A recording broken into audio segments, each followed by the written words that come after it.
салом бинандагони гиромӣ, ҳамдиёрони азиз. намоиши навбатии ҷасорат аст ки аз ҷониби шуъбаи кор бо ҷомеаи Кумитаи ҳолатҳои фавқулода ва мудофиаи гражданӣ назди ҳукумати ҷумҳурии Тоҷикистон омода гардидааст. Кумитаи ҳолатҳои фавқулода ва мудофиаи гражданӣ назди ҳукумати ҷумҳурии Тоҷикистон ҷиҳати пешгирӣ ва бартарафсозӣ оқибатҳои ҳолатҳои фавқулодаи табиию техногинӣ пайваста тадбирҳои заруриро амалӣ менамояд. барномаи мобилии СОС яке аз тадбирҳои зарурӣ ҷиҳати баланд бардоштан ва ҳамзамон пешгирӣ намудан дар самти ҳолатҳои фавқулодаи табиию техногинӣ маҳсуб меёбад. вобаста ба ин мавзӯъ имрӯз дар студия мо даъват намудем майёр икромзода Ҷалолиддин Икром, сардори шуъбаи ҳифзи радиатсионӣ, кимиявӣ ва биологӣ, сарраёсати ҳифзи аҳолӣ ва ҳудуди Кумитаи ҳолатҳои фавқулода ва мудофиаи гражданӣ назди ҳукумати ҷумҳурии Тоҷикистонро хуш омаданд ба студия. Саломат бошед. вобаста ба барномаи мобилии СОС ки яке аз унсурҳои баланд бардоштан дар самти огоҳонии аҳолӣ аз ҳолатҳои фавқулодаи табиию техногинӣ маҳсуб меёбад ва барои эмин нигоҳ доштани ҷони шаҳрвандон мусоидат менамояд, ба тамошобинони барнома маълумот медодед. Ташаккури зиёд барои даъват. мавзӯе ки мо матраҳ карда истодаем мавзӯи мубрами рӯз мебошад, яъне ки бо ташаббуси Кумитаи ҳолатҳои фавқулода ва мудофиаи гражданӣ назди ҳукумати ҷумҳурии Тоҷикистон замимаи мобилии СОС коркард карда шудагиаст аз тарафи мутахассисон. яъне замимаи мобилӣ ҳам барои телефонҳои мобилии Android, ҳам барои iPhone дастрас мебошад. шумо метавонед барои дастрас кардани замимаи мобилӣ ки бо ҳарфҳои англисӣ SOS, яъне ки ёрии расонидан мебошад, дохили Play Market ё App Store шуда онро боргирӣ карда ба телефонҳоятон насб намоед. замимаи мобилӣ дорои имкониятҳои бузург мебошад. бо ду забон коркард карда шудагӣ ҳаст, бо забони русӣ ва бо забони тоҷикӣ.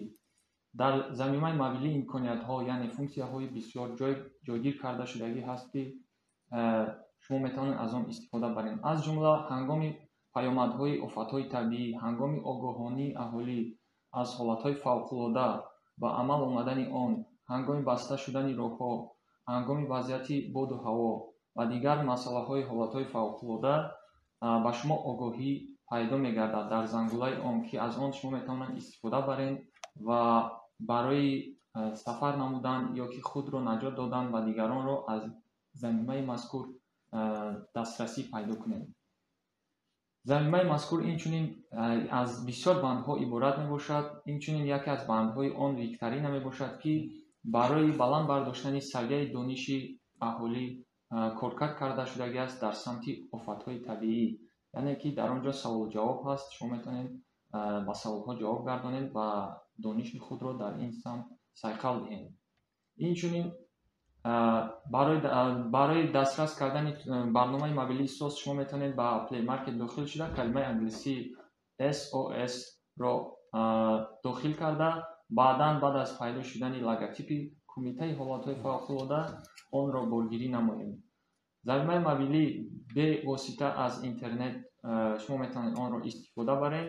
ҳангоми ягон ҳолатҳои фавқулода ба амал омадан, инчунин ягон огоҳӣ ба амал омадан, ба шумо зарур аст ки интернетро истифода баред. дар дигар ҳолатҳо замимаи мобилӣ бе истифода аз интернет онро метавонед истифода баред.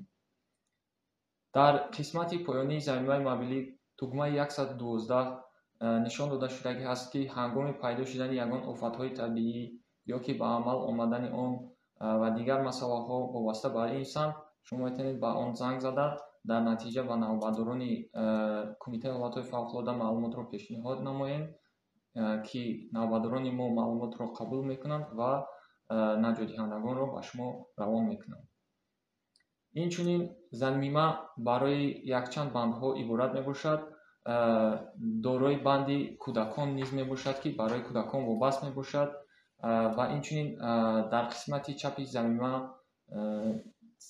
шабакаҳои иҷтимоии Кумитаи ҳолатҳои фавқулода ҷойгир карда шудагӣ ҳаст. аз ҷумла аз қабили Telegram, сомонаи Кумита, Фейсбуки Кумита ва Ютуби Кумита. шумо метавонед дар он дохил шуда дар каналҳои мазкур обуна шавед ва аз вазъияти офатҳои табиӣ ва пешгирӣ кардани ҳолатҳои фавқулода саҳми худро гузоред. вобаста ба талаботи замони муосир дар ҳамин заминаи соҳс чӣ тағйиротҳо, чӣ нақшаҳо, чӣ дурномаҳо дар назар аст? яъне ки заминаи мазкур дар асоси стратегияи миллии ҷумҳурии Тоҷикистон оид ба паст кардани хавфи офатҳои табиӣ ки бо қарори ҳукумати ҷумҳурии Тоҷикистон тасдиқ шудагӣ ҳаст, барои солҳои 2019 то солҳои 2034 мебошад.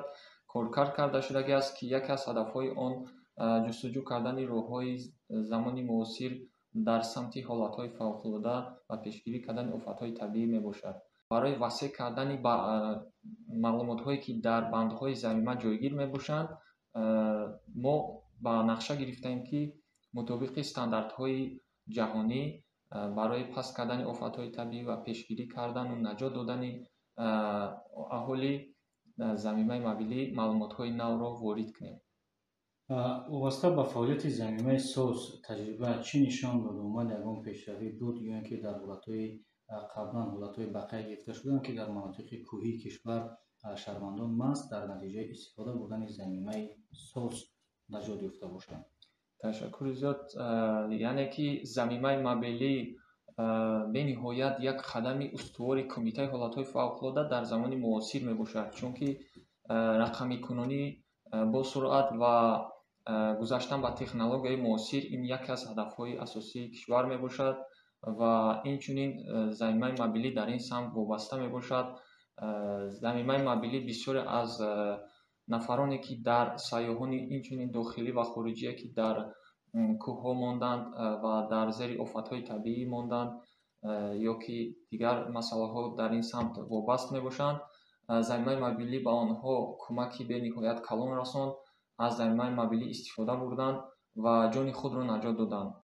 дар худи ҳамин замина чӣ гуна аст маводҳои видеоӣ, маводҳои матнӣ, умуман расмҳо, видеороликҳо чӣ гуна ҷойгузор шудааст? дар заминаи мобилӣ яъне ки ба воситаи матн фаҳмонда шудагӣ ҳаст, инчунин ба воситаи расмҳо чӣ тарз ҳамон корро амали дурустро иҷро кардан дар кор аст ва инчунин ба воситаи видеороликҳо фаҳмонда шудагӣ ҳаст ки бениҳоят дастрас мебошад барои одамон. хоҳиш карда мешавад ки заминаи мазкур барои шумо коркард карда шудагӣ ҳаст. барои наҷот ёфтани шумо ва наҷот додани шумо ягон нафари дигарро ба ин хотир заминаи мобилиро дар телефонҳоятон боргирӣ карда насб намоед ва аз он истифода баред. воқеан ҳам вобаста ба пешгирӣ намудан аз ҳолатҳои фавқулодаи табиӣ техногенӣ ва ҳамзамон барои эмин нигоҳ доштани ҷони шаҳрвандон, Кумитаи ҳолатҳои фавқулода ва мудофиаи гражданӣ назди ҳукумати ҷумҳурии Тоҷикистон пайваста тадбирҳои заруриро амалӣ менамояд ва ин тадбирҳо боз ҳам идома дода мешаванд. бинандагони гиромӣ, дар фарҷоми барнома як ролик аз ҷониби мутахассисон дар ин самт омода гардидаро манзури шумо мегардонем. хайр, то барномаҳои навбатӣ шоду пирӯз монед.